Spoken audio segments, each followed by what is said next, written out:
নমস্কার বন্ধুরা, তোমরা সবাই কেমন আছো? বড়দের প্রণাম, ছোটদের অনেক অনেক ভালোবাসা। হচপচ রান্নাঘরে চটপট আমি আরেকটি রেসিপি নিয়ে চলে এসেছি, তোমরা দেখতে থাকো। চলো দেখো আজকে আমি কি বানাচ্ছি।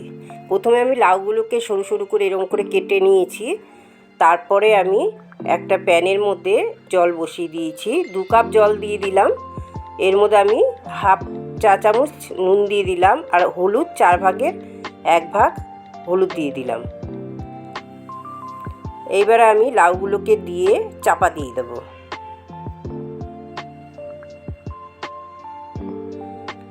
দেখতে হবে এবার লাউটা সেদ্ধ হয়েছে কিনা।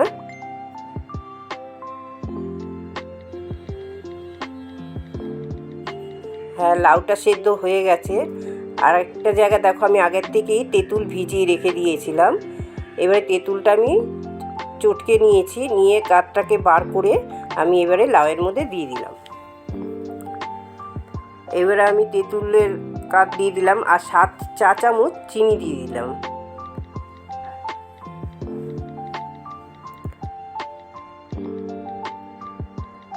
এবারে নেড়ে চেড়ে আরেকটু আমি সেদ্ধ করে নেব।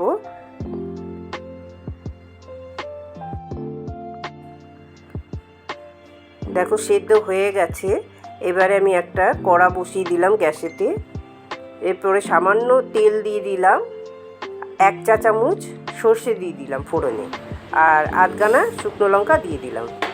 ফোড়নটার থেকে যখন খুব সুন্দর একটা গন্ধ বেরোবে, তখন এটা লাউটা ঢেলে দিতে হবে। সাঁতলে দিলাম। এটা লাউয়ের টক তেঁতুল দিয়ে বানিয়েছি, এত দুর্দান্ত খেতে হয়েছে। এই গরমেতে না এরকম যদি লাউয়ের টক, লাউ তো শরীর ঠান্ডা রাখে, গরমেতে আমরা লাউটা খুব খাই, তার উপর আবার টক, অপূর্ব স্বাদ হয়েছে। বন্ধুরা, তোমরা একবার বাড়িতে এই রেসিপিটা বানিয়ে খেয়ে দেখো। এই গরমে লু লাগার থেকে আমাদের বাঁচাবে এই লাউয়ের টক। তোমাদের যদি বন্ধুরা এই রেসিপিটা ভালো লাগে, লাইক শেয়ার সাবস্ক্রাইব করে দিও। আর তোমরা সবাই খুব ভালো থেকো, সুস্থ থেকো।